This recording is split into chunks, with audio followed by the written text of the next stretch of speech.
In this episode, we're diving into the world of cons, confidence, and the ultimate long game. Join us as we break down The Sting, the 1973 classic that brought Paul Newman and Robert Redford back together for a tale of charm, trickery, and one unforgettable score. Stay with us. Get ready for the 3324 podcast, where lifelong friends Dean Legiro and Eric Kuber share their love of all things music and movies. Dean has directed short films and is a music trivia buff. And Eric, trained in audio engineering, brings his extensive knowledge of music and film to the conversation as they discuss, debate, and celebrate their favorite albums, films, and much more. Welcome, friends, to the 3324 podcast. Another movie episode, Eric.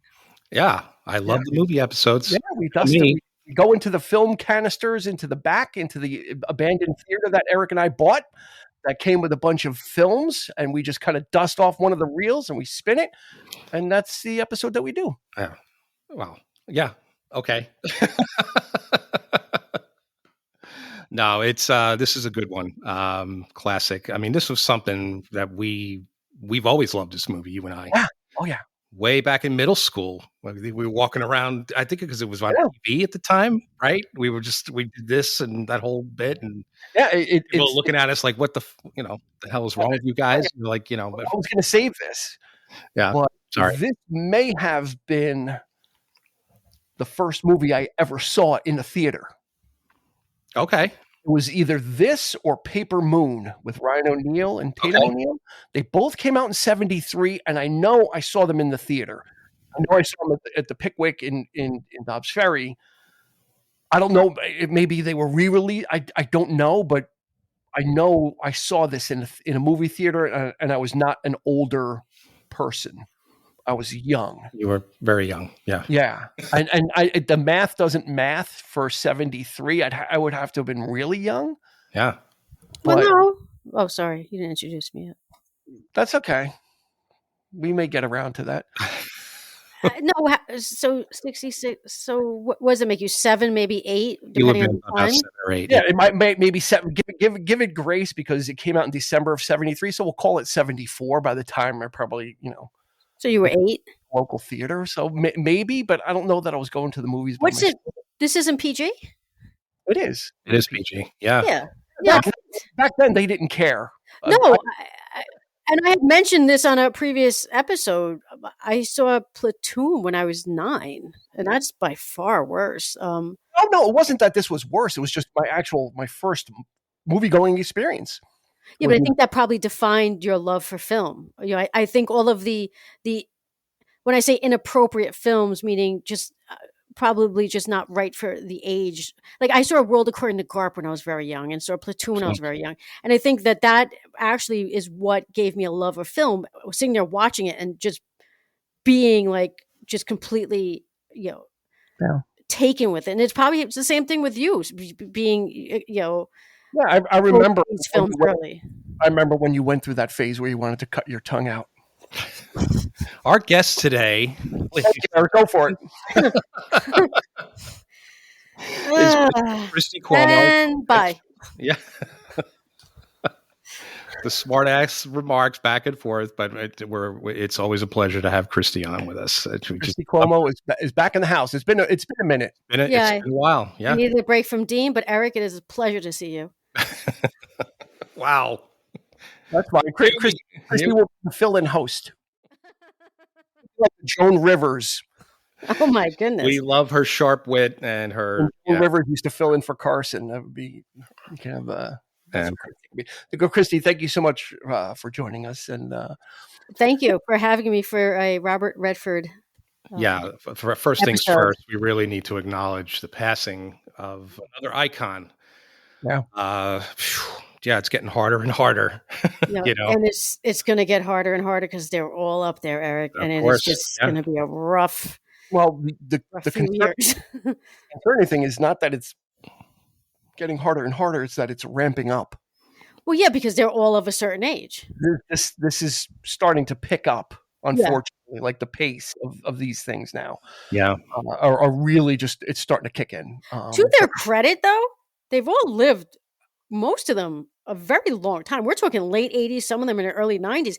And their living wasn't easy back in the 60s and 70s, a lot of them. Absolutely not. So, yeah. I mean, maybe not Robert Redford, but some of these other folks, like with alcohol and not necessarily drug use, but I mean, even some of the musicians, which we're not getting into, but yeah, you look at Keith Richards, who has completely astonished everyone alive. He's pretty young. He's in his early 80s. He's not as old as you think. He's not. No, really, he's not. He's not. He looks at. Yeah, but he also did more drugs than anyone alive, and he's still kicking. Yeah. To your point, not to be morbid, but I think at this rate we'll probably be doing Mary Poppins around 2035. That bastard's going to live forever. He's not. Dick Van Dyke is not going anywhere. Yeah.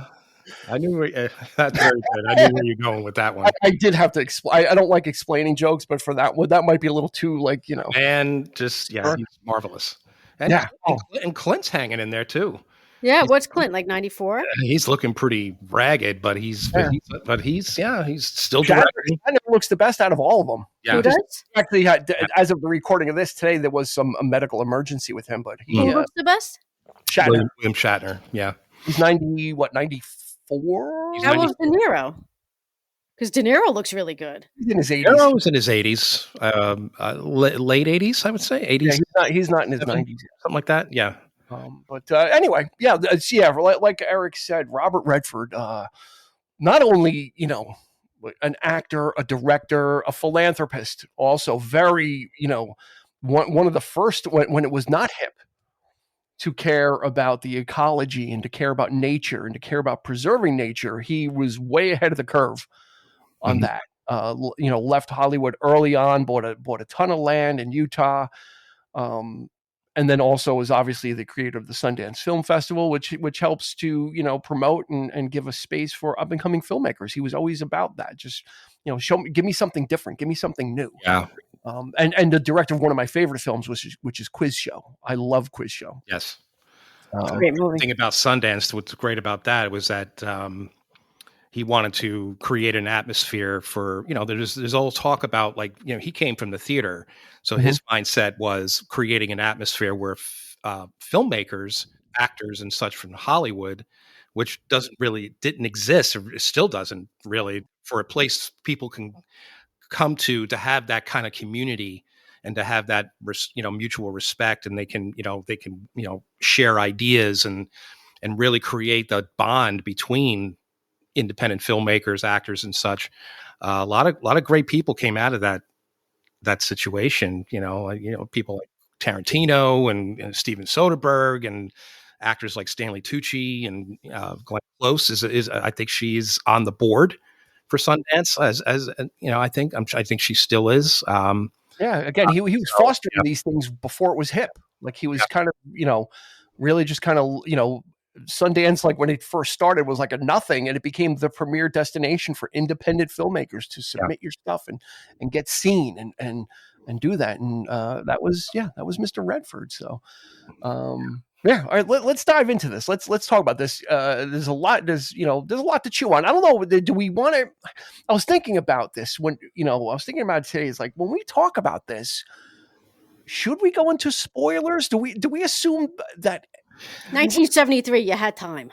Not necessarily. There are a lot of younger people that don't know anything about this movie, right? There are a ton of people that have not seen The Sixth Sense, for crying out loud. Disclaimer: if you haven't seen The Sting, there might be some spoilers. I don't think you can talk about The Sting without the spoilers.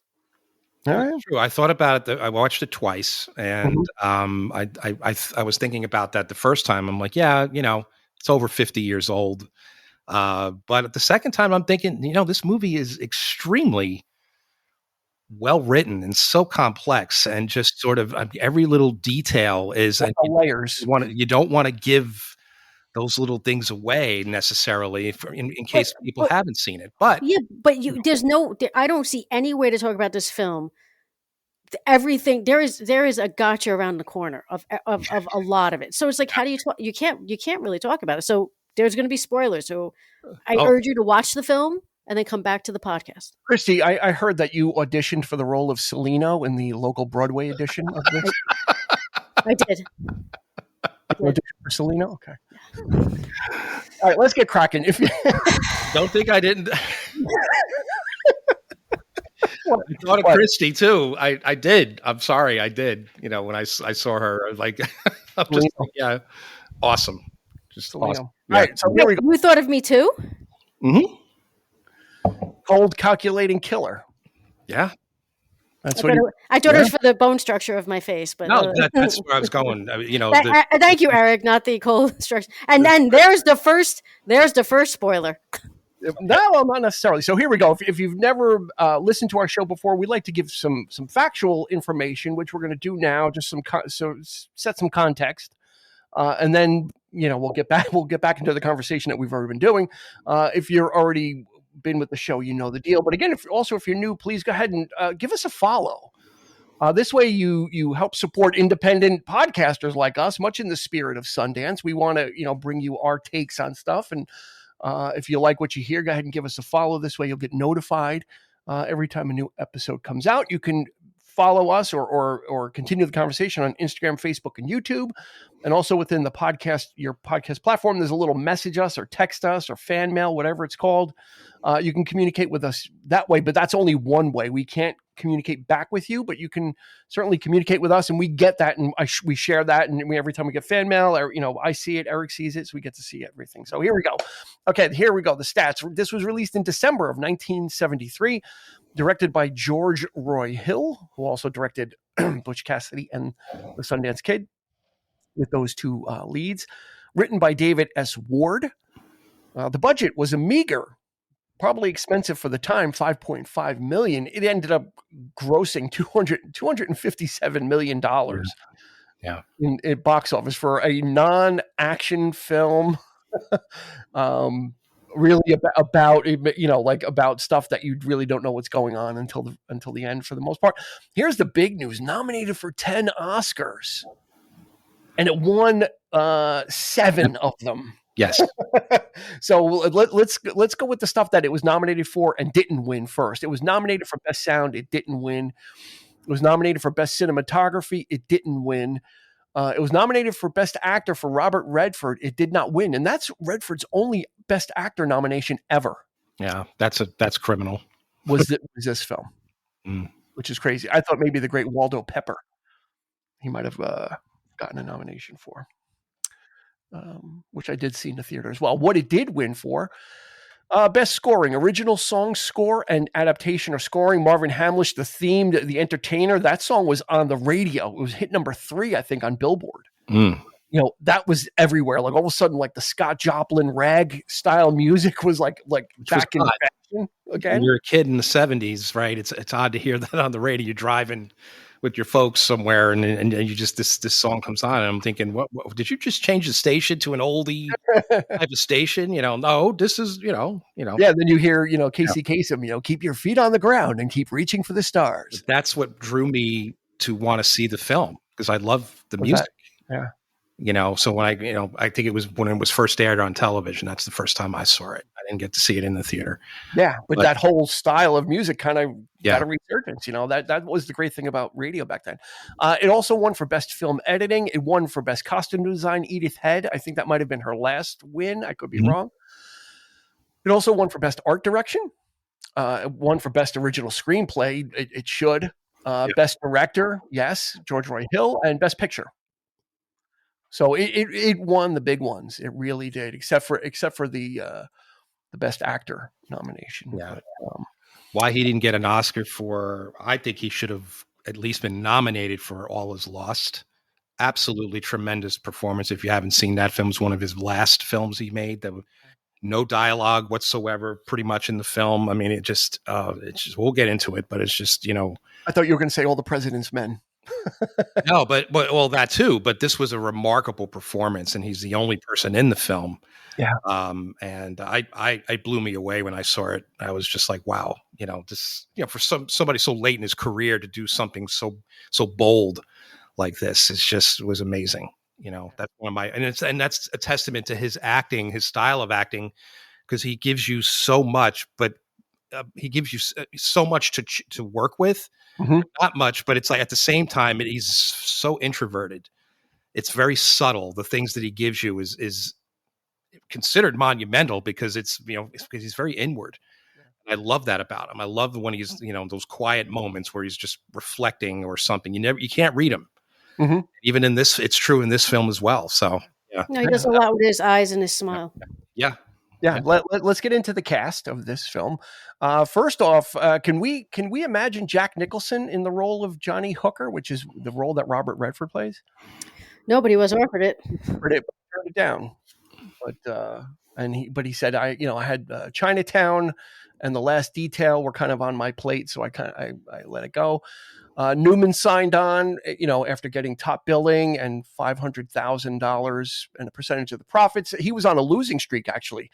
Newman was coming off a string of losers, a loser film, so he needed a hit as well. So the cast, Eric, we've talked about movies, and I've said it like there's a cast for days. Yeah, this is a cast for weeks. You got it. Like this is a who's who of like 70s greatest like character actors. No doubt. Probably there's a couple of my favorites, but let's go through this. So you got Paul Newman as Henry Gondorf, Robert Redford as Johnny Hooker, Robert Shaw as Doyle Lonigan. This was made in 1973. Jaws, Eric, was made in 1975. He looks like he aged 5 years in 2 years by the time we got to him in Jaws. Well, that's the booze talking, I think. He aged pretty quick. Charles Durning, Ray Walston, Eileen Brennan, Harold Gould, John Heffernan, Dana Elcar. I love him in this. Yes. Yeah. Such a pivotal role too, right? Yeah. Yep. Jack Kehoe, I love him. Also, Demetra Arliss, Robert Earl Jones, not James Earl Jones, but Robert Earl Jones, who is James Earl Jones' father. His daddy. Yep. You see the resemblance immediately. Oh my gosh. Absolutely. Yeah. It's like, And he has a surprisingly higher pitched voice than. Not deep where did James get that voice? It certainly didn't get it from his dad. Who the hell are you? Beat you with a crowbar until you go away. Yeah. So, but no. Yeah. Okay. So James Earl Jones, James Sloyan, Charles DeCarp. Of course, a lot of these actors also for Dean and I were Star Trek nerds. So the Star Trek alum. There's Charles Deercop, that flat nose. He was from Butch Cassidy. Several episodes of Star Trek. There's actors that appeared and. So yeah, it's always great to see these faces, and sadly, is there anybody on this cast? You know what? I did look, and it took me, Eric. It took me a while. I was I'm like, oh my god, they're all dead. I did get to, and I was like, okay, well, James Sloyan might still be alive too. He's Mottola. That's true. At the very beginning. Okay. But a lot of them. Yeah, Mottola is still alive. He was born in 1940, so he's on borrowed time probably. But nice. Not to get we're getting morbid again, but it's just that you can't help it. It's like because such great. Well, this was 52 years ago, so there's this is like a smorgasbord of actors that are great. Mm-hmm. That if you grew up during this time, you saw them either on movies, you saw them on TV show. Like I said, they'd be on they'd be on an episode of like Mannix, or they'd be on the Rockford Files. You see these guys like everywhere. There really wasn't like, oh, I'm a TV actor. It's like these character actors went wherever the work was, and they just showed up. Wherever they could. So, so for those that don't know, this is about two con men. One is a seasoned pro, and one is kind of relatively new or more small time. Not that Robert Redford, he plays Johnny Hooker. It's not that he's young, but he's not in the big, like his mentor Luther says, is not in the big cons. He's never done the big con. Yeah, they do the small time stuff, couple of $100, rolling a couple of guys with some quick scams. But he's very talented, and he's got the gift, and which is something that Newman does point out. You learn quick, kid. Because you don't see a lot of scenes with him actually mentoring Redford, which is important. I think it's important to the what's going on in the film. They kind of very cleverly leave a lot of things out so that, so anyway. Yeah, no, you're absolutely right. They don't go too deep into their relationship because that's an important part of kind of what's going on, or some of the misdirection that's happening here. Yeah. Where they're trying to make you think, they're trying to double twist you about things that may or may not be going on. Yeah. Which is part of the brilliant. So basically, Hooker ends up taking money unbeknownst. They end up scamming a guy who ends up working for Doyle Lonigan, who's like the big New York mobster that kind of has his tentacles everywhere. And they end up taking the guy that you're supposed to drop off some money, and they end up taking his money. And that is not a good thing. That's not someone you take money from. So immediately the word is out that, Lonigan, which is the great Robert Shaw, of course, is kind of like, if people think it's okay to steal from me, we got to set the example type thing, So I think Mottola got it right, Christy. Like they pretty much the guy that lost the money, I think, got taken care of, right? I think that was kind of part of that phone call in the beginning where they're like, "What do we do?" And it's kind of like, "Well, take care of him too because he's an idiot." Yeah, that seemed assumed. But then it showed that. Yeah, no, I think that they took care of it. There was a lot of things that they didn't show, like to Eric's point with the relationships. Like all of them have, underlying distrust. Yeah, to them. I was going to say no trust, but yet, like especially with Redford and Newman's character, they get put together because Luther tells Redford to go there, and he's going to be his new mentor, because my understanding is that Luther was Redford's mentor. Like when they get the money, he gets like, what is he gets like what, 3,000, and everyone else cuts 5,000. So he always gets a little bit less because he's the kid, and to the point that he's not part of the big time yet. And so when he goes to meet Redford, like I think initially you see this, they're not competitive, but there's an underlying like annoyance. Like I think Redford's annoyed that this guy's an alcoholic, and he's like, why am I working with him? And I don't think Redford is annoyed at all with Newman's annoyed with Redford at all. I just think I don't know. I'm not sure if I fully got what his initial opinion was of Redford. Got it. When they first meet up, when he puts him in the tub and he throws him in the shower. Doesn't know what to make. And the kid's rather, I mean, if you think about it, Redford's rather presumptuous to even do that. Like, this guy's supposed to be a master, and he's, a little bit arrogant. And I think Newman sees the talent. I think he kind of likes that about him. I get the impression that that's something to be admired. This kid's got something, but you don't hear it explicitly explained. They don't come out and say these things to one another. You don't see a lot of the steps to get to the big con being told to Redford. Like, there's a few moments where, hey, you just take care of your end. Yeah. But you don't know what, you know what I mean? Like there's no like actual training actually going on here. It's just, it's just his skill. It's off screen. Yeah. So it's their skill sets coming together. It's right. Robert Redford as Hooker has a certain skill set, and Paul Newman as Henry Gondorf has a certain skill set.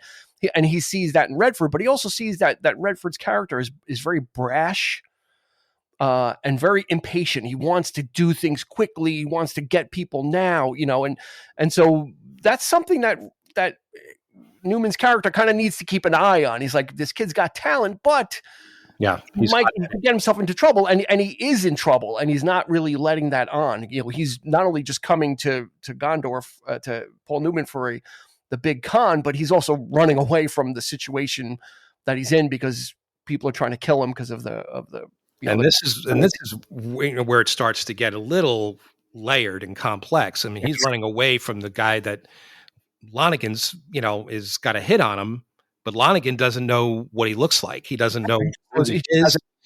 Right. So there's that comes into play. And then, of course, Gondorf is also in trouble. He's on the pretty much, at least you get the impression he's on the lam from the FBI and all this stuff. So he's laying low at this brothel. Eileen Brennan is running this brothel it's a front. It's like a carousel, and it's kind of strange, but in the back is the brothel, and but that's so yeah. So there's a lot of great setup in this movie. Yeah, the characters they just sort of come in and they flow. I love the part where they're where Gondorf is actually assembling the team. Hang on to that though, because I think we want to just mention one thing that kind of, which we left out because this can be confusing. Okay. Robert Redford's partner in the beginning is Luther. Luther ends up getting killed because Lonigan does find out about who was involved in this, in robbing the guy. Hooker was able to get away. Robert Redford spends most of this movie running. If he's outside, he's pretty much running.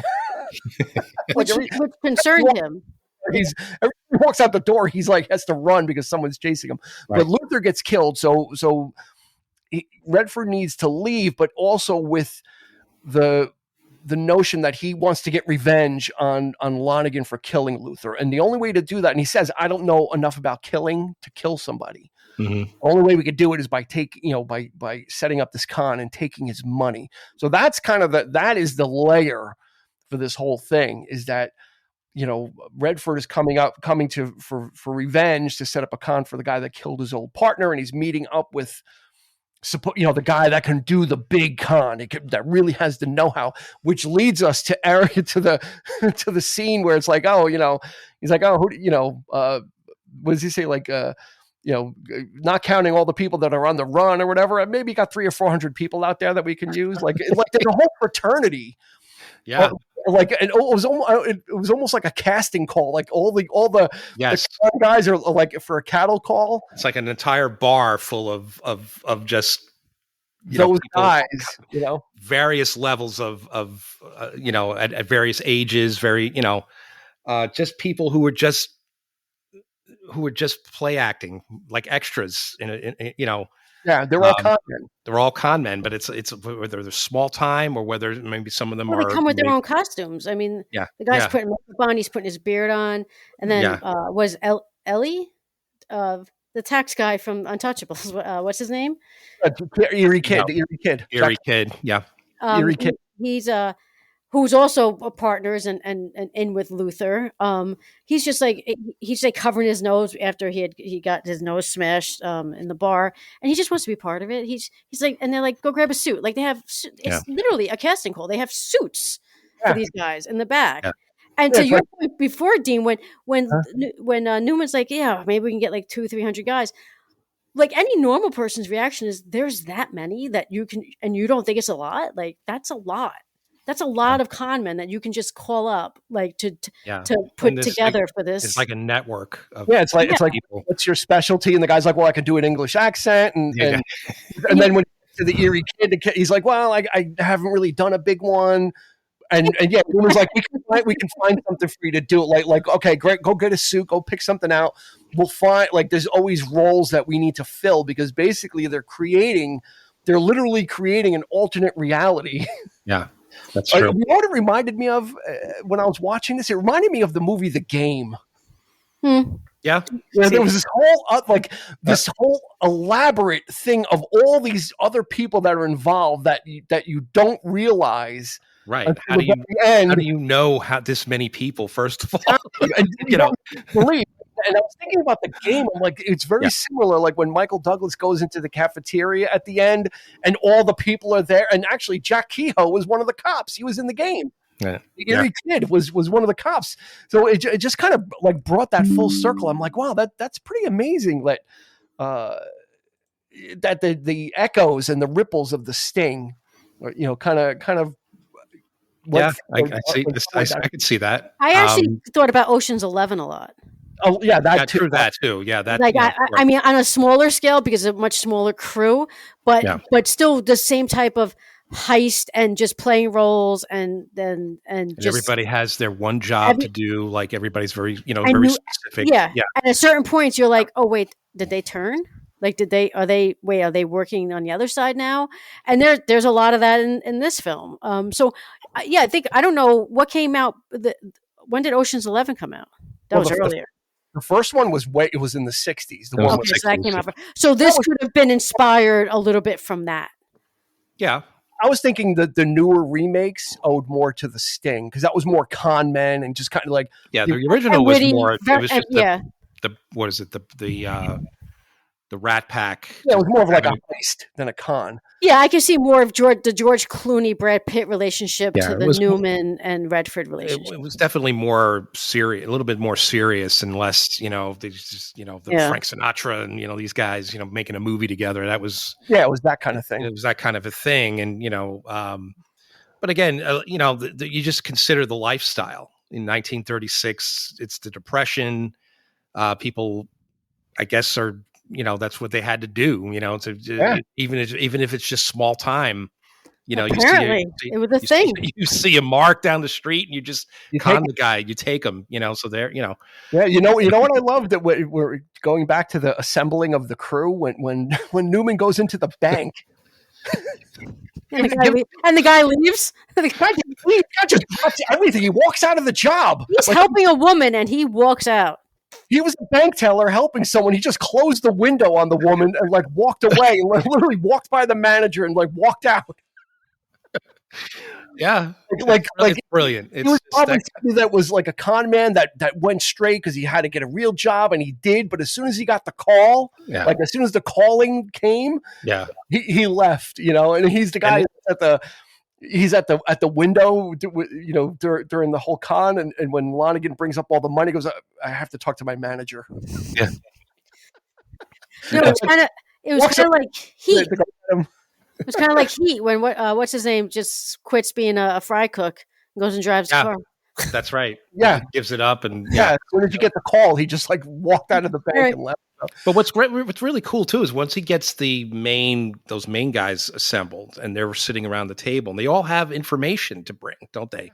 They're just sort of they all are actually studying up on this guy. Like they've been wanting to con. You kind of get the sense they've been wanting to con Lonigan for a while. Like maybe Gondorf maybe he just never had the nerve to do it. I mean, I kind of got that impression. Dangerous guy to con.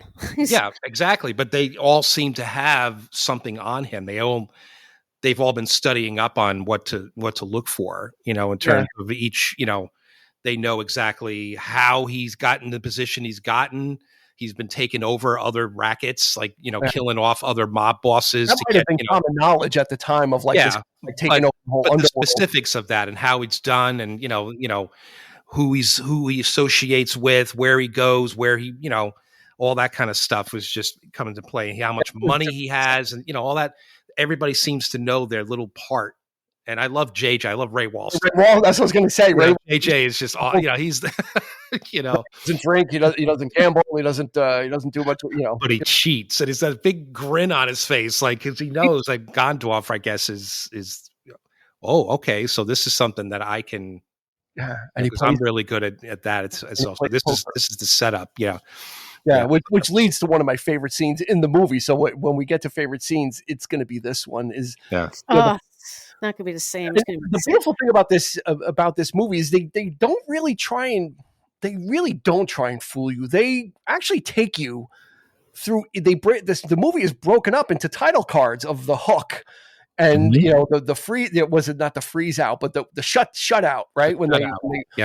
And it's broken up into all these different parts to show you how they're laying out this elaborate con. And it starts off very small with just getting him, getting the hook into him and getting him interested enough, and not why those things are called the long con or the long game is because it's very elaborate, and they don't just go for the money right at the beginning. it's almost like being an undercover cop, right? You're building trust and you're building that relationship, and you're getting them to feel let their guard down a little bit. And that's exactly what this movie is just a series of kind of events that are all designed to manipulate Robert Shaw's character and to move him into different places and into different actions with they know what the expected outcome will be. But what I love is how the movie cons the audience after a while. There's that moment where when Dana Elkar's character, that's the twist right there, because now you think this guy's legit. He's an FBI agent. And then of course Charles Durning's character, who's been after Hooker for quite some time, and he casually mentions in the very beginning when they first hook up, him and Gondorf, about like he's after him for like counterfeiting. Yeah, so that's something that Hooker was involved in. So it's sort of shrugged away. Like, oh, by the way, you guys are running funny money. Yeah. Anybody doing that lately? And Hooker's just and you think that, okay, that's no big deal. Somebody who wasn't paying attention right there, that totally comes into play later on. That's the big thing. It's like, then you realize that this guy's after him. He wants to, you better help us or else kind of thing. And that, wow, it's like that's from the moment when now you don't really, the audience doesn't know what the hell's going on. Yeah. And that's the brilliance of this. And that's like what 3/4 of the way into the film too. Yeah. You think you know what's going on. You can one step ahead each time. Like you say, with the title cards, everything is leading you up to that moment where all of a sudden Redford is faced with perhaps having to betray Newman, at this moment. So that, and you're like, oh man, and that takes a dramatic turn in such a way that you actually feel for the guy. And it's like those moments where, like the night before, and he ends up sleeping with the waitress, and you're often wondering, like, what is he thinking about? And you thinking he's feeling guilty about what he might have to do. Yeah. You know what I mean? So it's like, but conflict. Right. So yeah, the character of Snyder, the cop, is played by Charles Durning. Charles Durning, thank you. I just left that moment for it. But he's outside of his jurisdiction. He has left Joliet, Illinois to come and chase Hooker, because Hooker gave him counterfeit money. So he's on the hook for counterfeiting, because Snyder shook Robert Redford down and gave him his money, but it was counterfeit money. So he's after him for that. And so when the FBI gets involved, and so the FBI picks up Charles Durning and says, "You got, get this guy Hooker in here, catch him, and we're going to get him to flip, and we'll get the whole lot of them at once." So they finally, when Snyder goes to see the FBI the first time, the best line in the movie, it's from Dana Elkar. He's like his back is to Charles Durning, and he's on a chalkboard. He's like, "Sit down and shut up. Try not to live up to my expectations." Definitely the best line in the movie, and so good that I'm like, I'm going to use that. He delivered it so matter of factly. Yeah. Like we're the FBI and you're just a bunko cop, we're on the same side, but you're not. Like, he totally made a dividing line between we're both law enforcement, but you're not the same. You're not the same. Yeah, you're nothing. Yeah, and he still had his back to him, like totally disrespecting him. But that put like Snyder in his place. He's like, oh, kind of. He kind of sat there, kind of meekly, just kind of waiting for what was going to happen. He's like, keep your mouth shut. I'm not telling the cops, and you're not going to make a fool out of us, like like most people like you guys do. Your bunko pals, they always rat us out, and but he's like, that's not going to happen this time. And he's like, keep your mouth shut, and there might be some bucks in it for you. If not, then he goes, I can make you work for us anyway. He's so good in that. He totally dominates him. Yeah, he's like Dana Elkar is like the unsung hero. Yeah, because if his part doesn't work, the whole movie will fall apart. Meaning, if Charles Durning does not buy what is going on, that's right. It's a big loose end that they got to tie up. I want to talk a bit. Let's talk a little bit about Robert Shaw and his character Doyle Lonigan. In the movie, he walks with a limp, but that's because Robert Shaw actually got hurt in real life right before or when filming started. So he incorporated that, which again is you don't get actors like that anymore. But there's a quiet. What did I write down? He has a matter of fact brutality about him. Like the man has no conscience, right? He doesn't. All he cares about is the pursuit of either money or his business, and there's just like he's not like Quint. Quint is like a big character, and and this Lonigan is kind of simmering. He's very cold. I can see what you're saying. He's well, you learn everything you wanted to learn about Lonigan in one of the first scenes when he's playing golf, and he says that he'll have to kill that man he's known his entire life if they don't do if they don't do what they're supposed to do. Like he's like, you see that guy over there, and says who he is, and he's like, I don't want to have to kill him and all these other people. Like he tells you he'll kill his best friend. Yeah. Nothing gets in the way of the business. No, he's cold and calculating. But he's also a cheat. You can't lionize him and say, well, he's a crime boss, but he's with the heart of gold. He's a crime boss and he cheats. So he got what he got through ill-gotten gains as well. But he's also hanging on to it, and he's got the muscle to back it up. And another one of my favorite scenes is the whole train scene. Yeah. Probably the best. And that was the thing. That's why Paul Newman took this role also, because Paul Newman, I don't know if he said it or it was an interview or whatever, but we're like, don't do comedies because you really aren't that funny. Yeah. Like you don't, you're not really that kind of actor. And he's like, well, I want to prove that I can. And you know what? Newman has the charisma. Mm-hmm. Like there's something, there's a look that he gets in those blue eyes of his.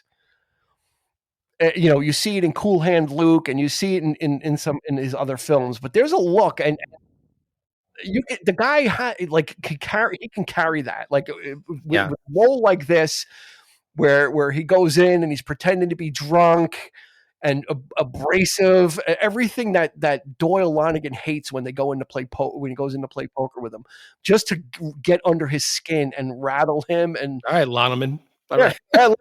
It's like a different name for me. The name is Lonigan. Well, like I said before, Redford is like, you can't read him. There are a lot of times where he's just but when he does give those little moments, like when he's smiling, when he's running, when he's like, all he needs to do is woo, he gets excited. Even just a little of excitement out of the guy is enough to convince you, but he's not going to give you a lot. But I think he plays a good straight man. I mean, I honestly, he's not like Newman has always been known to be more outgoing in that sense in his performances. So, he has no problem with that. But Redford has always been, and I think he kind of goes out of his way to kind of shed that wholesome, blue-eyed, blonde hair, devastatingly handsome, thing. That's a hard thing to do for him. Exactly. And I think that's why he wanted to take on these kinds of roles. Yeah. He always went out of his way to make himself look a little disheveled, or, he's got that 5 o'clock shadow thing going on, and Jeremiah Johnson and, and all this, and the beard and all this kind of stuff, just to, the shaggy hair all the time. And I wonder, I often wonder, Christy, if this was a big influence on Brad Pitt, because absolutely, Brad Pitt is followed Redford from the if you look at them like side by side, just from the beginning, like just these chiseled blonde hair, blue eye, just gorgeous beings, and then wanting to be taken seriously as actors, so taking on these different types of roles, and like I think for Fight Club he chipped his tooth. He did something for different roles. Like Brad Pitt has uglied himself. Like he really went to the extreme. Physically has like altered his self, and I think and that's what was. I think it was only twice they worked together when Redford directed him in A River Runs Through It, and then when he did Spy Game. I don't think they did anything else together. No. No, Devil's Own was Harrison Ford. Yeah, but it's not like now when you look at Pitt, like, and I didn't, when I was a kid, my great grandmother was in love with Robert Redford. Oh yeah, so was my grandmother. Yeah, and we all called him like old wart face, and I didn't see it. Like I'm not talking like I'm 10, 11, 12. And to the point I was making earlier, at 10, 11, 12, I knew who Robert Redford was, like, and I knew his movies and stuff. So, and then as I got like somewhere in my 30s, I think, I was like, oh, I get it. Like I see it. Like I totally see what's so appealing about Robert Redford. I had to get a little bit older, but it's the same as Brad Pitt. Like, and Brad Pitt kind of looks like, as he's older now and he's in his 60s, he kind of looks like Robert Redford in his 60s. I had this conversation with Kelly. We were watching it, and so I turned to her. I said, "Okay, Redford or Newman, who do you like?" And she's like, "Well, I wouldn't throw either of them out of the bed, but I think I'd probably go for Redford because I think he, like Brad Pitt, has this gruffness to him. There's a charisma, and there's scruffiness, and they both age very gracefully. It's also the personality too. I mean, Redford, he lived a quiet life. Like he just wanted to kind of do his work, make an impact, and then go back home. There was a confidence to the man. He wasn't always in the headlines for this and that, and who's he dating, and he took whatever his God-given talents were and used them for what he wanted to do with them, to the way he wanted to. Let's get back. The funny thing about this is, everyone talks about Newman and Redford all the time. I never realized that Paul Newman was 10 years older. I knew he was a little older. Yeah, I think it's 11. I think it's actually 11 or 12. Like it's pretty significant. Like, because I think Newman gets the advantage because when he works with Redford, it makes you think that Newman's younger. Like I always thought Paul Newman was younger just because of him teaming with Robert Redford. I know about that. 10-year difference. I'm like, okay, they're kind of, obviously he's got some gray, but that doesn't mean he's like that much older. And Redford wasn't a kid. He was in his mid 30s by that point. So it's not like he's a 20-year-old kid when they're doing this stuff. He was an adult and he had been around. He was like 37 when this came out, I think. Yeah, so it's not like he was he wasn't a spring chicken either. But I think Newman kind of got the benefit of that just because it's made him. It's seemingly, in my mind, closed the age gap. It seems like, these guys are relatively close. Yeah, I could see that. But Newman had the classic good looks. He had there wasn't a blemish on him. There was, the smooth skin in The Sting. He does, his face, just by his face alone, you might get the impression that he might be of the same age or a little bit younger, just, and doctored up, and his eyes are that much more brilliantly blue and that kind of thing. So, but Redford does have the the sort of the sculptured face and the square jaw, the classic, right?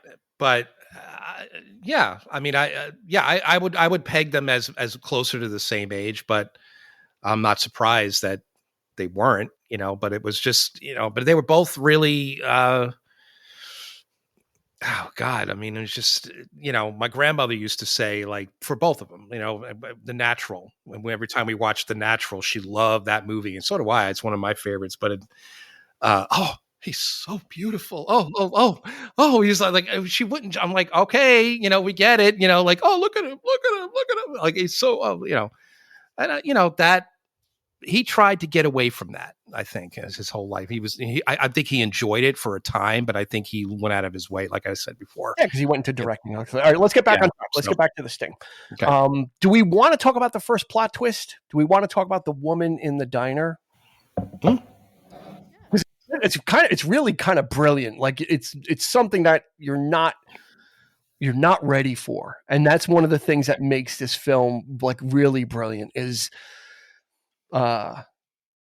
we established that Robert Shaw's character is trying to kill Robert Redford because of the money that he stole. So there have been multiple hitmen put out to try and catch him, and he's when he jumps over the stairs and the guy like shoots and he's like running all over the place. He's really good at evading and eluding these people. Yeah. So finally, Robert Shaw's like, get rid of all of them. I'm calling Celino. And they kept on, in that one scene when they talk about it, he kept on saying the name, like Celino, like they really burned in the name Celino. Like, we're getting Celino and there's nobody else. Celino will take care of it. We don't, like, that whole thing is like, this hitman will take care of it. So it's like, okay, they're sending Celino. And they kind of give us some MacGuffins that, we see a person with gloves on, and we do see a guy get shot. Like, was he like another hitman? The guy that gets shot in the alley? He was kind of out there maybe freelancing, I guess. Well, he was, I think, still part. I guess maybe the word didn't come down to him because he was one of the few that were chasing him the whole time. And I guess he thought he got the drop on him this time, and he was going to take care of it. And Celino takes the hitman out. And Celino takes care of him. And, and we never see Celino. All we see is the hand. We see a hand, or we see but this menacing person is out there. Now Robert Redford's character doesn't really know about this. He just knows that there's people after him, but he doesn't know that there's like a master hitman out there. So he ends up meeting a woman in a diner, the diner that he goes to. There's a new face there, and the diner's open really late, and she helps him get out of a scrape with one of the hitmen. Oddly enough, when he leaves the diner, the hitman is like right outside again and sees him. Yeah, he thought it was getting run again. Yeah, like he did this elaborate thing to get away from him, and then he walks outside. The guy's like right there. Yeah. He makes him chase him through the place. He goes out front. He goes, do you have a back door to this place? And she's like, yeah. And is there a window in the bathroom? So they set that whole thing up. So he goes outside, makes the guy come back and chase him back into the place so that he can hide in one of the bathroom stalls. Yep. And then leave her. She's like, it's taken, and he's like, I guess he's up on the toilet seat, sitting behind or sitting behind her. And yeah, the guy, but he comes running. You're right. He comes running out and the guy's standing right there. They're looking for him. Yeah. I didn't leave. But the thing is, but what gets me too is like, I also wonder, did she kill the other waitress? Like, because he asked like somebody by name. He asked about the other waitress, which is your first clue, because she's just like, what did she say? She was she just got up and left. And in hindsight, when you find out who she is, she probably killed her, right? I mean, why would she's like here until somebody else comes in, or till they get somebody or whatever. I'm just here, like a new face or whatever. Yeah. So he kind of I don't know if he's smitten, but he feels. Robert Redford feels kind of a kindred spirit with this lonely woman who's in this diner all by himself, and he's kind of on the run. He can't go back to his apartment. He's basically out on the streets every night because he can't go back to where he is, and he can't certainly go to Paul Newman's place because then he'll get followed. So he ends up kind of, the night before the big con, he ends up spending the night with her.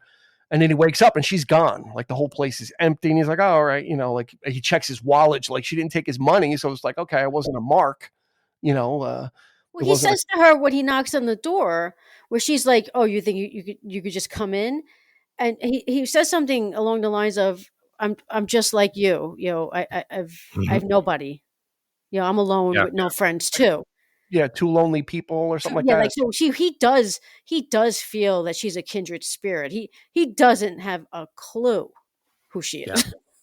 Well, keep in mind too, this is like we talked about before. This is after his meeting with Elkhart, the FBI agent, who's basically, you need to give us Gondorf or else we're going to go after Luther's widow. Because she also was a con, she worked cons with him back in the day. So she's not exactly innocent in this either. So there was that threat. So you're thinking, well, I am alone. Like at this point, Redford is alone because he has nobody to turn to. He's cornered into betraying the whole. He's faced with this, with this thing. So I think that important is one request is, you guys can take me. Well, I'll do this, but let the sting, let what we have play out. Mm-hmm. Let that play out. I don't care about the money or whatever, but let that happen. Mm-hmm. And then I'll go, then the FBI, I'll go with you, or the cops, Snyder can take me, which is right. So this is what, so the when he leaves the FBI, he's sitting out and he's, sitting on the edge and I don't know if he has a bottle of booze, but he's waiting for her to get out. He sees her get out, it's like obviously 2 a.m. because she says she gets off at 2 a.m. And before he goes to see the apartment, that was after they told him that they were going to go after Luther's wife and this and the other thing. So at that point, do you think that he actually believes that's the FBI, or does he know that they're part, like, is he acting for us at that point, for the audience? We'll get to that. Let's hold. Yeah. There's only one there's only one answer to that question. And it has to be that he's acting.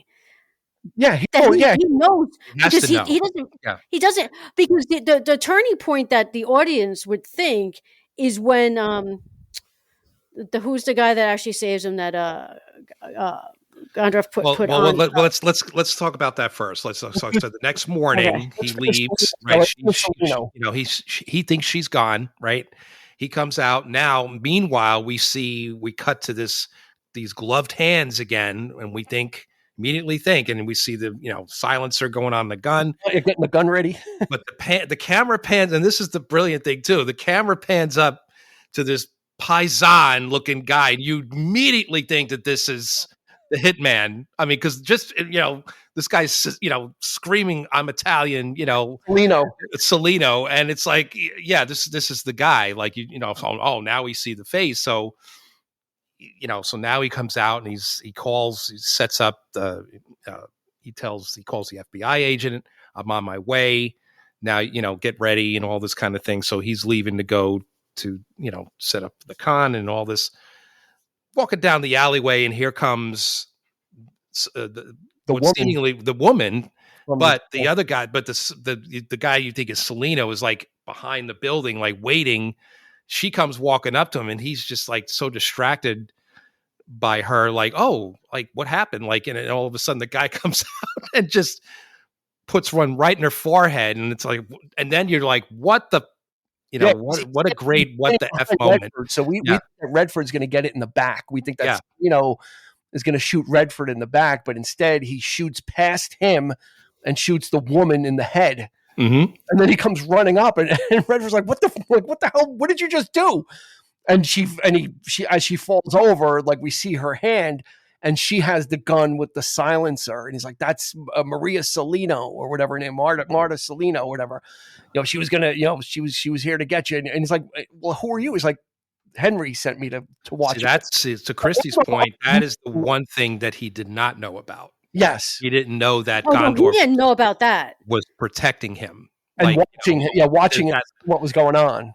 So that's where the he knows that the kid's in trouble. Like the knowledge that Gondorf had accumulated at this point. Yeah, he knew about the counterfeit money, so he knew everything that this guy was going through, and so to protect him. That's why he needed the FBI con. He needed to get Charles Durning off the board. Mm-hmm. Because that was a random element that had nothing to do with the con. So that's the whole FBI was like a sub con to take this Charles Durning off the board, who was not part of the initial scheme. But once he found out about the counterfeiting, which Eric, you mentioned when he said, does anybody know anything about passing false money? That was him saying, I know that you did this. And that Redford didn't. He goes, no, I didn't do it. I didn't know. I don't know. And again, you think it's no big deal, but then it really comes into play. And that's the moment where, if you were to see this for the first time, the con is on us now. It's like, wow, we just conned the audience right now. Cause we, that of course the con plays out, and it goes as planned. It's brilliant. Everything is, whatever. And then Dana Elcar just turns around and he's like, hey, Henry, it's such a great moment. And you're just they're also dead. So no one's they get shot. For them. So it's over. It's over for them. Like no one's going to search for them anymore. Lonigan's. Well, see, that I don't know about that, because I think when Lonigan comes back, I'm sure he's going to try to, or have somebody try to come back and get his money back. But he's going to see that the place has been taken down, right? They think they're like, let's get it down, guys. Yeah, but then he's going to, so if he's going to want to get involved with the FBI, though, right? Because he thinks the FBI is involved. So and he does some crooked shit, which is why Charles Journey's character had to get him out right away, because and it's classic Charles Journey, by the way. Come and yeah, exactly. Yeah, he's like, you got 2 dead bodies down there. Like, let's go. Like, but my money's in there. Like, that's what you see him blow up. Like, I love that. He's like, you don't understand. I got $500,000, $500,000, $500,000, and then he's like, walking down the alley, and it's just like, come on, let's get out of here. Like, you follow me? You follow? I think we left enough on, which I'm glad, we left a lot on the bone. We left the whole horse racing scheme out of, there's a lot. We kind of talked about a lot of the broad strokes about this, because I don't want to, I think, for someone who hasn't seen it, I think you're going to know, what it's about generally, but I think there's a lot, there's so many smaller cons. There's so many little details that, and especially with all these other character, the other players, so that's where my other favorite scene is the Western Union scene. Yes, that's what I love Harold Gould. Kid Twist is it's like American Hustle.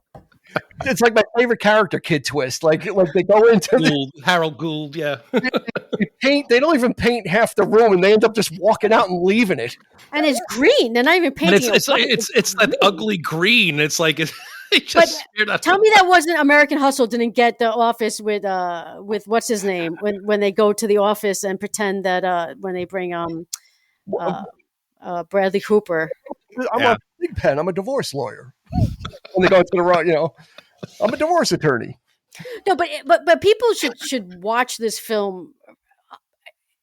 This is probably one of I think Newman's one of his best films. His performance is nuanced. It's just he's really good in it, and because, like you said earlier, Dean, he wanted to prove that he could.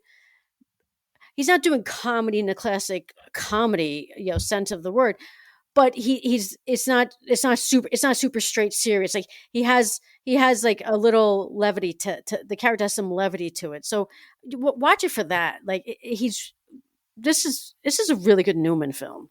Yeah, I mean, in watching it again, he's not in it as much as you would think. Like, no. 26 minutes before he goes on screen, I think. Really, a Redford, like because if you go in saying, "Oh, Butch Cassidy and the Sundance Kid," which they share like every scene together, like they're like joined at the hip, pretty much, which is really a buddy film.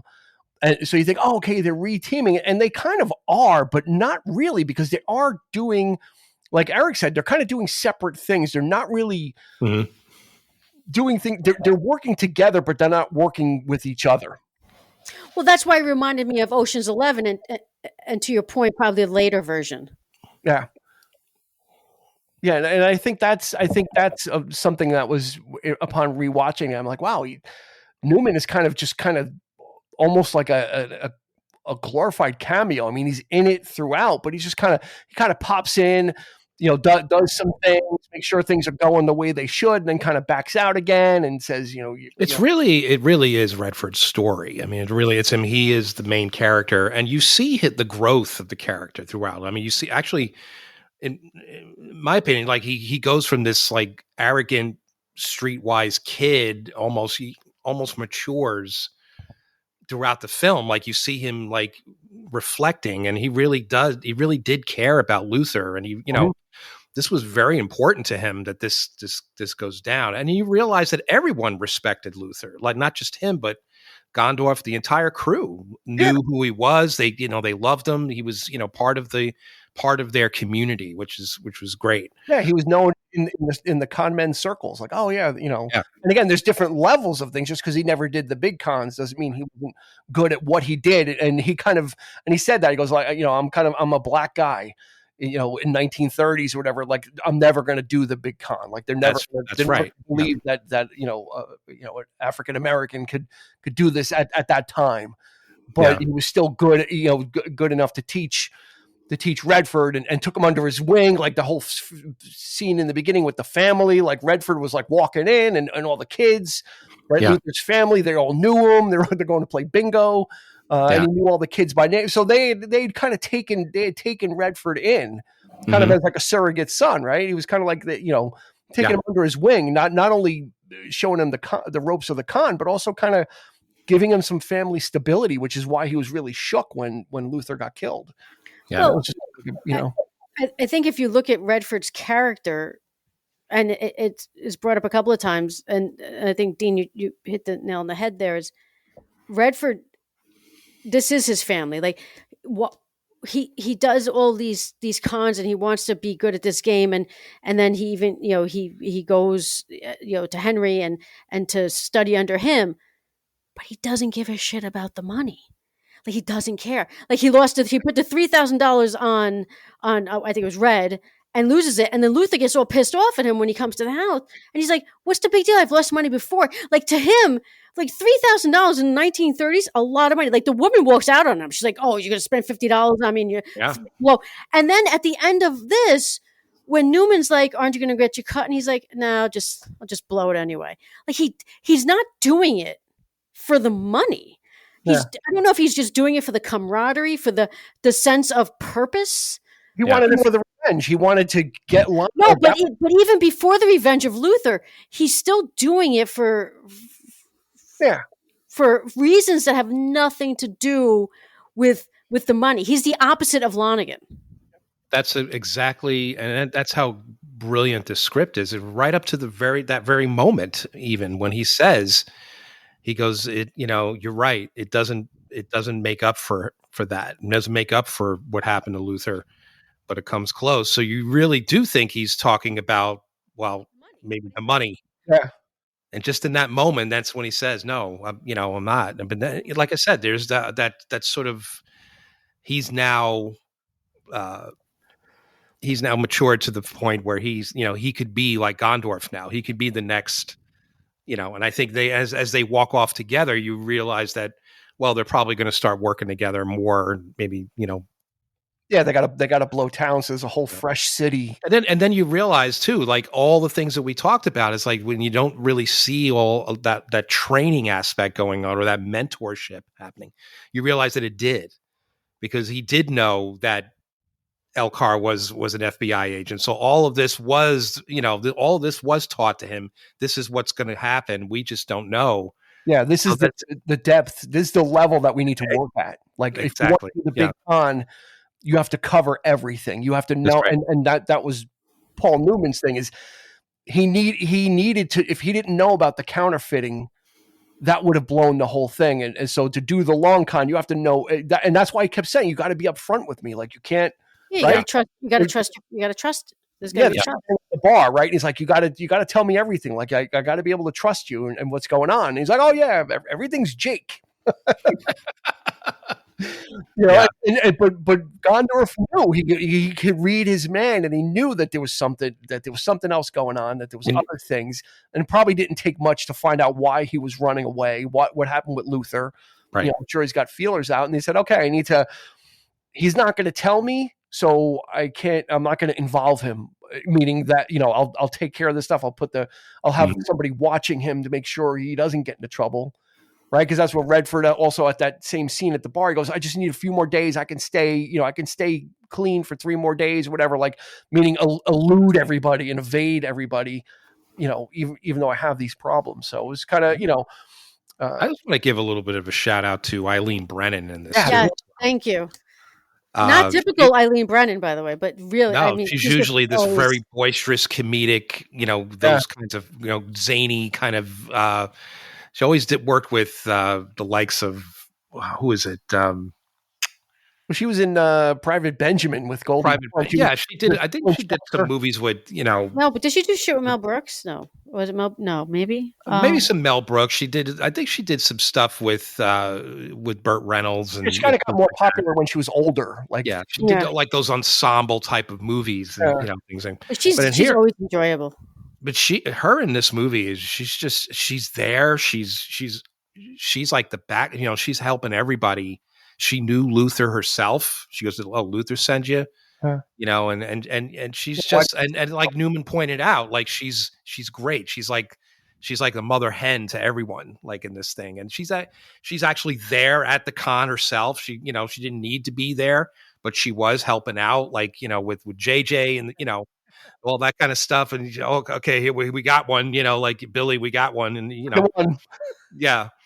And just, just that sense of loyalty that she had, and it was almost sad to see, like, of course, Gondorf had to leave town because they'd be onto him. But, it was kind of sad to see that she didn't actually go with him, which I thought was interesting. She was keeping him safe while he was on the lam. Yeah, she was like a stabilizing force. She, her and Paul Newman kind of created the new family for Robert Redford. It was like, again, he went from like one kind of family dynamic to another one. Yeah. And that's what Eileen Brennan was. She was kind of like, like the stabilizing force, and kind of would clean up Henry when he was drinking, or when the carousel needed to be fixed. She would tell, hey, I need, this one's not working right, this horse, and fix it. And all right.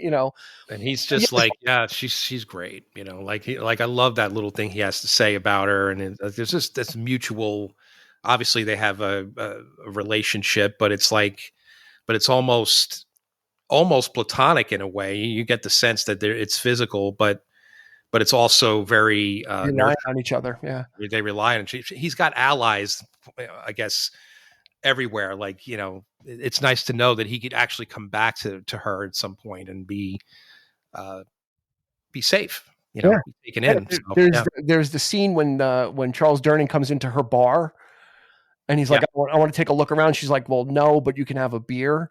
A free beer, like in a shot glass. He pours the beer on her hand. He was supposed to pour the beer on the floor, but her hand got in the way, and he ended up pouring it on her hand. And she just kind of went with it. Like, so it's even more scumbaggy that he like poured it like on her hand. Yeah. Like, like, I don't want your, and it was just a mistake, but she kind of played it and just kind of, went with it. And I don't need your permission, to do this or whatever. Yeah. Charles Durning. Yeah. He always plays that, that kind of character. Just watching him run. And when Paul Newman is running on the top of the roof of the train station, and he turns around and has to run again. Oh, did you notice that little bit of music right there too, Dean? If it was piano rag. No, it was it was the theme. It was like the theme from The Untouchables right there. Dun-dun-dun. Oh, you know what? I got to listen again. There's that little snippet right there when he's on the. It was like exactly that. Ennio Morricone. That progression right there. I was like, wow, he's in trouble. Yeah. All right, let's do some favorite scenes. As we want, like I said, we left a lot of meat on the bone. We were really wanted to celebrate Robert Redford. Mm-hmm. So there's a lot to watch on this film. We like I said, we left a whole lot out. So the whole, Lonigan and what he's doing is kind of left out. But we did want to celebrate and just kind of laugh about just how great this film is. So, Christy, what do you have for a favorite scene? It's the train scene when poker. When no one, I don't know if anyone plays drunk better than Newman. Like he is, because he's not obnoxious. Like he's not like, but he's really, I just enjoy that scene so much. Yeah. When he's saying his name wrong, and then like, he's making jokes with the other guys and like being somewhat boisterous, like, a good drunk, like, and then when Redford when Redford knocks on the door, just the whole train scene. Mm-hmm. I'm an absolute fan of. And the great part about that scene is when Robert Shaw's like, maybe we need to take a 5-minute break, which is running high, and Paul Newman's like laughing, and Robert Shaw like leaves the car laughing. He's like, ha, ha, ha. And as soon as he gets outside, he's like pissed off. He's like, bust that bastard. Give me a deck with 3s and 9s. He's like, but we're on boss. I want to bust that bastard. Fix me a deck. And he's got that. He really he's like really clenching that jaw there too. It's like he's like And when Newman came up with the 4 jacks and Flatnose behind him, is like his reaction is like, Like what? What am I supposed to do? Tell him, he was cheating because I was cheating and he cheated me because he's cheating better than me. Yeah. It's a great. Don't you think he looks a little like Flea? The flat nose guy? Yeah, a little bit. A little bit like Flea. Now every time I see Flea, I'm going to be thinking about it. Yeah, that's a fantastic scene because it just lets Newman just have fun with it. He's that obnoxious, annoying drunk, and it's just but it's such a great, it's really good scene. I'm late. I was thinking of crap, and Robert Shaw was already like, oh Christ, this is the guy we've been waiting for. Eric, what do you have? Oh, aside from the end, of course. I mean, that is the best. I mean, that's when everything comes together. But I would have to say, I like the beginning. I like Redford in the beginning. That that the alleyway scene with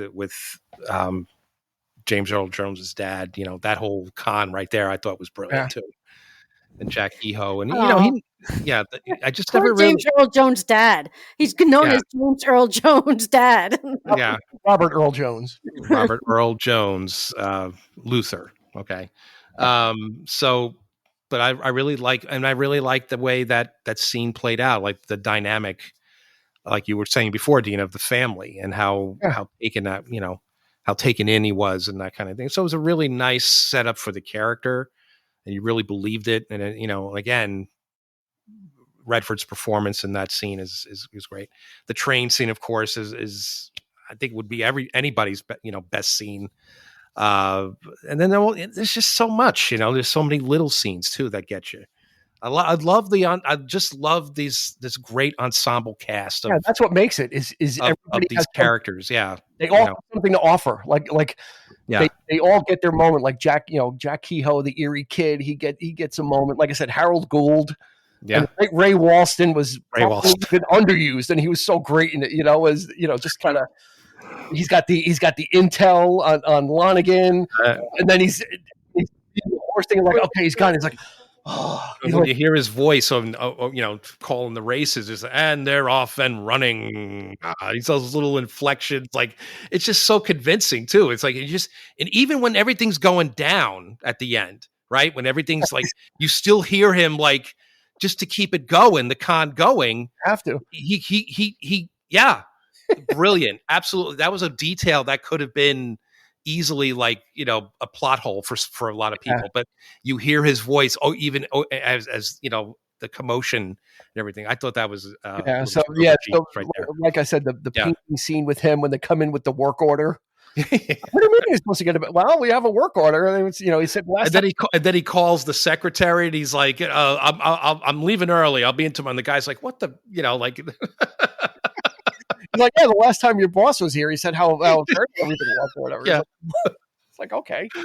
And they immediately just start painting. They just immediately get to work. And the guy's like, can I stay and work? He's like, well, we're going to have tarps, so everything's going to be covered. So, But again, another great performance of someone like Harold Gould. He's this confident, almost pimp-like character.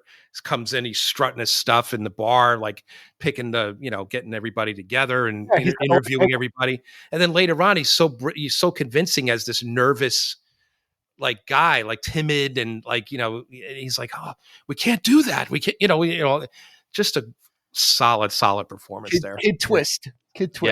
Yeah. And then at the end, he's like, I told you it was place.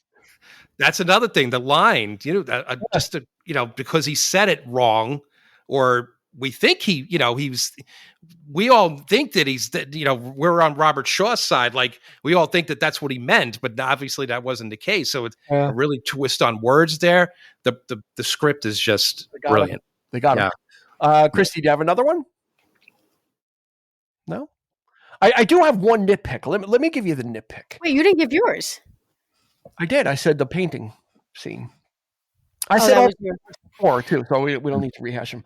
I do have a nitpick, and it's a George Roy Hill thing. It's a directing thing, and he did it in Butch Cassidy and the Sundance Kid. And I'm not a fan of his really fast close-ups and zoom outs. No, he'll do that. like something will be zoomed, like focused in all the way that it's blurry, just so he can pull out and see how far away, show how far away something that like a guy is or something, and then or he'll zoom in. Like it's a very dated, I guess, technique, but he did it, in Butch Cassidy, but in The Sting, for me, it was distracting. He's like, like it was, I one shot in particular, I think, like when Redford was in bed with Salino, and like the shot is all blurry. It's like, well, like, why is it so blurry? It's because it was zoomed in all the way so he could zoom out that he was across, like that the camera was across the street looking through the window. Yeah. And I'm like, like it's like those kung fu movie zooms. It's like it was very striking when when he comes to Luther's, right? Isn't that one of the scenes when then there's that big zoom in when he sees like the people, like the paramedics are there, whatever, or or the police are there, and it's like, I think that's one of the scenes. And it's just very jarring. Yeah, it's done for dramatic effect, but I don't think it needed it. Like no, you do that when the script isn't strong, and this script didn't need like that. This script was running on its own speed. So Christy, quickly, do you have one more or no? I think the scene where we find out that she's not who we think she is a great scene. So I do enjoy that scene. Look at the end scene, like Eric said, there's so many good scenes.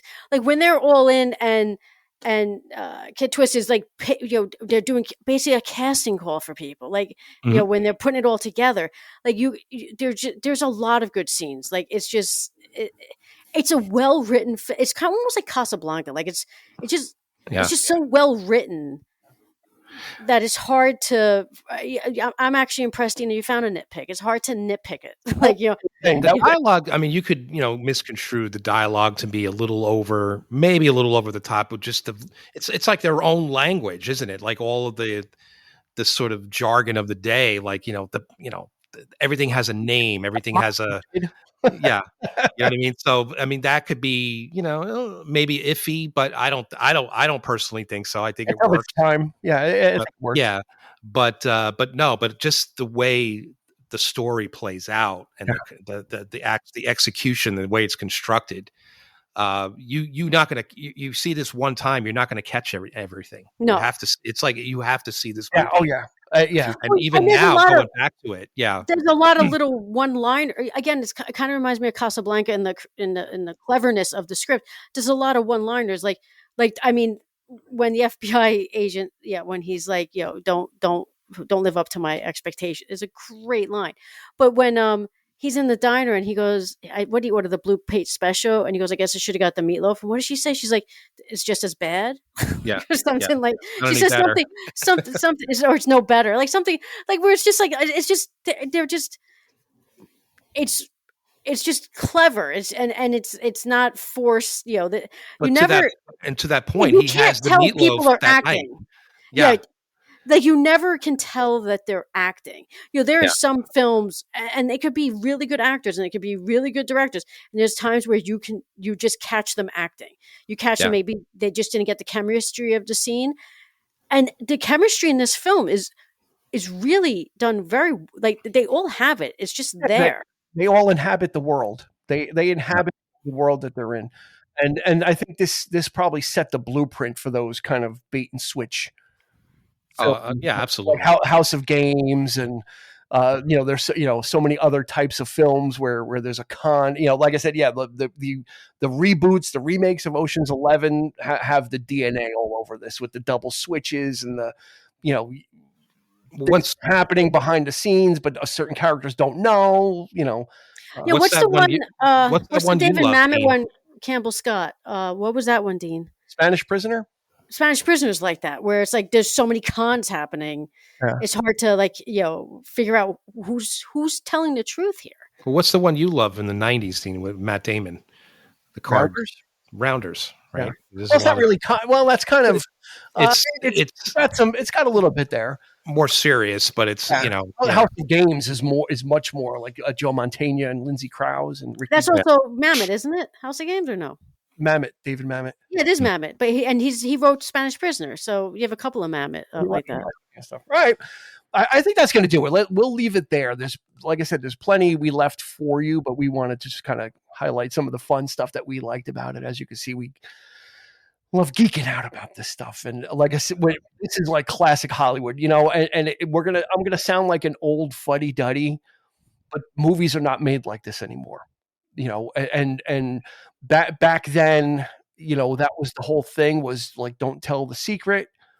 You know, don't give away the ending. That was like a big part of it, you know, like this. And you could keep that back then because there's no internet. There's no spoiler culture, like that whole thing. Like nowadays, it's like you can go online the day a movie comes out and you know what the end credits sequence you can know before the movie comes out now. That's true. You know, and just the level of caliber, just the level of talent. I you know, again, I'll sound old and dated, but you just don't see this.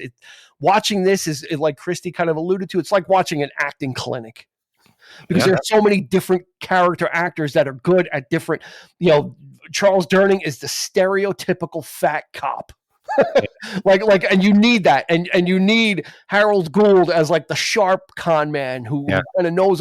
He's if he was an animal, he would be like a fox with a top hat on. Oh, absolutely. Yeah. He's very distinguished. Yeah. Kind of like that guy, like, you know, like you need all these different characters to inhabit this universe in order to make it real, because it is so diverse. There's so many things going on that even passing characters that you think, you know, every character is important to this story, even a passing character, like they have to fit right. And that it is, you know, right there in a nutshell is when actors were the most important thing.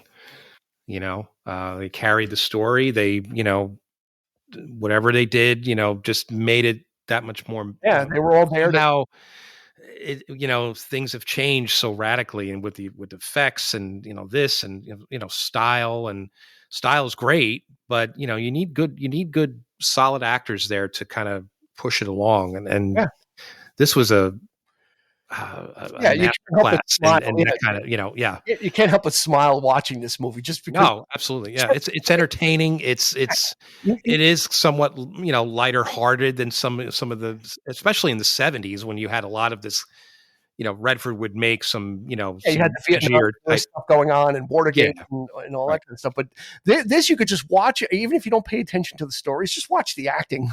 Like watch it once just for Redford having fun. You see it in his eyes. Like he's got that giveaway in his eyes where he's just like that. He smiles with his eyes.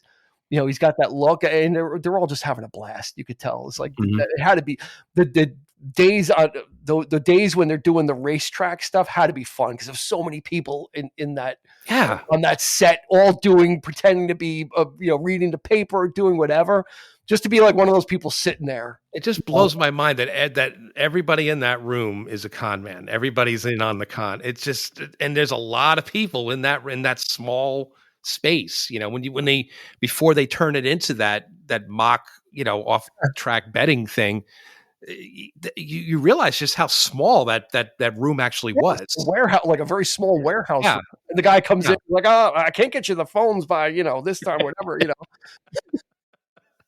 Yeah, what they need is so. What are you thinking? Flat rate or percentage? He's like, who's involved? Who's the mark? Well, Vladigan. He's like, flat rate. He's like, I'm not taking a percentage of his money. You pay me. Like he was probably the smartest guy. He's like, I just want my money. I don't want anything to do with this. I'm providing a service. I don't want to know anything else about it. So. That's going to do it. It's available on all the different streaming services. If sometimes it shows up in the theaters as a revival. Go see it on the big screen if you can. If you know, a lot of movie theaters like Fathom Events and Regal, they've all gotten on board with screening films for anniversaries or just because. So you know, if you get an opportunity to see it on the big screen, take advantage of that as well. That's a good way to see it. But it's out there. It's available on all different forms of media. So Christy Cuomo, thank you so much for joining us. Thank you for having me. It's been a bit. Yeah, it's been a bit. It's been a bit. It's been about an hour and a half now. So if you made it this far, again, we ask you just go ahead and follow us on your podcast provider. This way you get a notification when new episodes come out. Here's the hint: they come out every Thursday, but we still want you to follow us just in case if you forget, you end up knocked out somewhere and you wake up and there's a new episode for you, you can go listen to it while you recover. And that's going to do it, I think. We'll leave it there. Check out The Sting from 1973. And of course, rest in peace, Mr. Robert Redford, another beautiful angel added to the heavens. Butch and Sundance united. So for Christy, for Eric, this has been Dean, asking to please be kind. Go ahead and rewind. You've been listening to the 3324 podcast with Dean Legiro and Eric Kuber. You can find us on your favorite podcast provider, so please like, subscribe, and rate to become a part of the 3324 family. Your feedback is important, so make sure to follow us on Instagram and Facebook at 3324 podcast and on Twitter at 3324p to join the conversation.